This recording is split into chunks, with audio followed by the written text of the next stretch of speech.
Welcome back. We are Sean and Tia, founders and creators of Fresh Bourbon Distilling Company. We are so glad that you're tuning in and hope you enjoyed the last episode and going to have a good time with us today. We bring you here to give you insights about us building our brand, Fresh Bourbon Distilling Company in Lexington, Kentucky.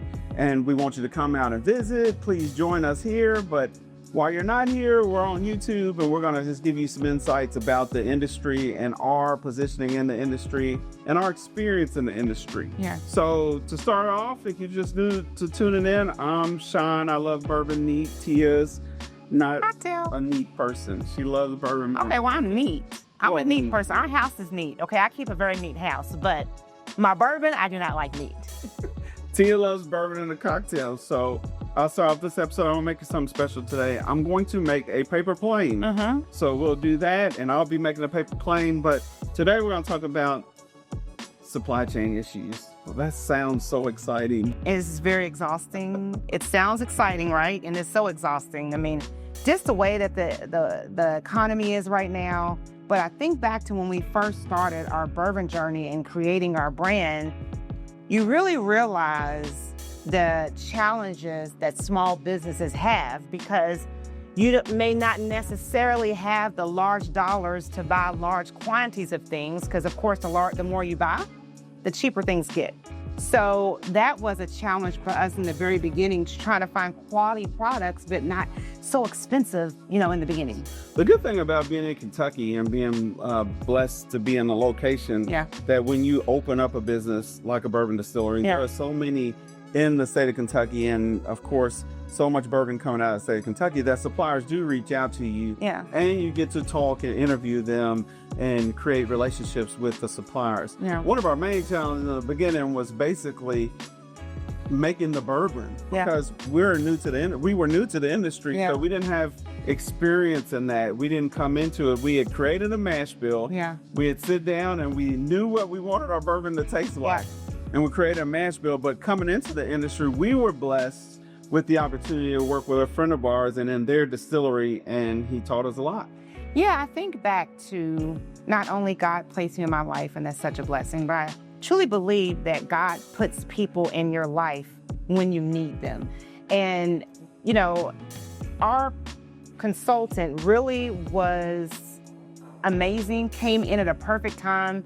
He taught us so much. He opened the doors of his distillery and allowed us to come in and learn on his equipment and actually produce our mash bill from the very beginning on his equipment. And I don't know a lot of people that would allow you to come into their space and work on a very expensive piece of equipment, but we really feel like that God placed in our life for that reason. Yeah, it was a real blessing. Richard helped us out tremendously. He taught us how to distill bourbon, actually. So we were there. We learned how to do every aspect of the distilling operation. We were thankful for that. But in that was a major portion of what we had to figure out in the beginning. And then you get into the other things. Bottles, corks, packaging, all the stuff that is sexy about a product. Not really. But I don't know if I would. Well, the bottle can be, but getting into that, we really wanted to find a package that would look attractive on the shelf. There are hundreds of bourbons out there, right? So you go in a store in Kentucky and our bourbon shelves and aisles literally have hundreds of bourbons. And so we wanted to create something that stood out, right? And what better way to stand out than to have representation of us on the back of the bottle? Yes, well, for sure, Tia is me in about 10 pounds. Oh, it's my baby. About 10 pounds. I'll be back to bottle weight soon. But we did start with this bottle. This was our original bottle.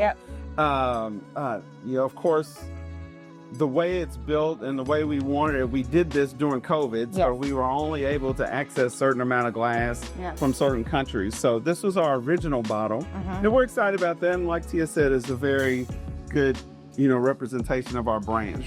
But, we wanted to make it a little more personalized to the Fresh Bourbon branding. And so what Sean did, which is amazing, he created this bottle that actually is debossed in the middle. So this is actually our custom bottle. So it's made, the only bourbon bottle that we know of that's on the shelf that is actually made for a woman to be able to grab it and not drop it. So you can see my hands here, and we all have nails, right? Well, most of us do. And so it's easy to grab here and pour without dropping it. Yes. So did you pour my cocktail? Well, I did. It's debossed in the front and in the back. So yes, a woman or a bartender with wet hands, can hold the bottle. Yeah. But it's designed like that. The interesting part about that is last year we did a lot to get to the molding and the custom aspect of this.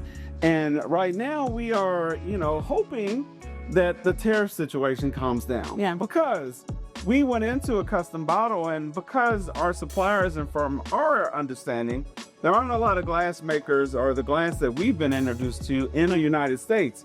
So all of the glass that we've dealt with has been imported. So we are hoping that the tariff situation does calm down, and hopefully it doesn't affect us as much. Because right now it would affect us a great deal with us having a custom bottle coming from across seas.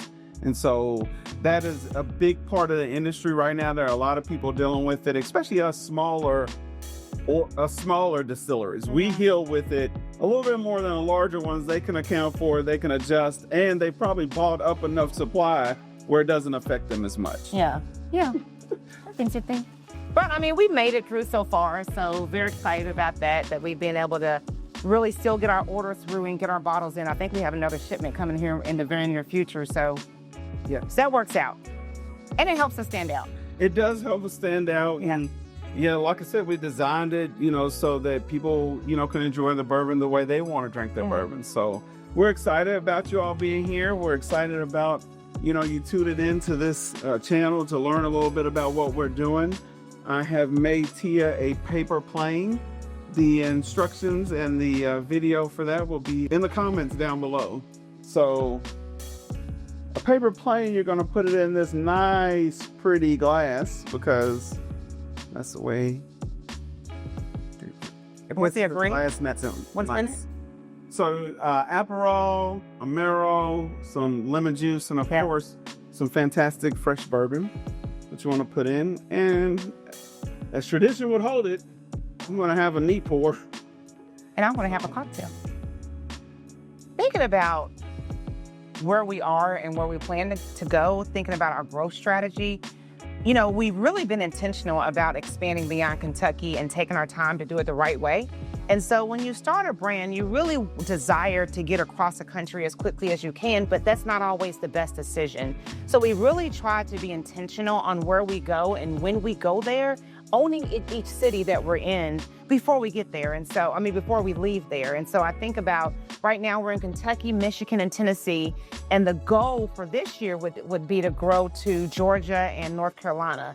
Those markets drink a lot of bourbon, and we feel like that we would get a lot of support there. And so that's the next way, wouldn't you say? That is exactly, the strategy, us owning each city that we go. We have a city strategy as far as our expansion is concerned, but using the distillery to bring people in from those communities, we found out that those are the places that we need to go because we have family there. We have fresh family in all of those cities that want our product to be readily available to them. So we're excited about that. We're excited about the this next year as far as our growth is concerned, and we're looking forward to a great year. Thanks again for tuning in. We want to say this time we want to toast to, the future. And the future is bright, although things, can have ups and downs as far as the business is concerned.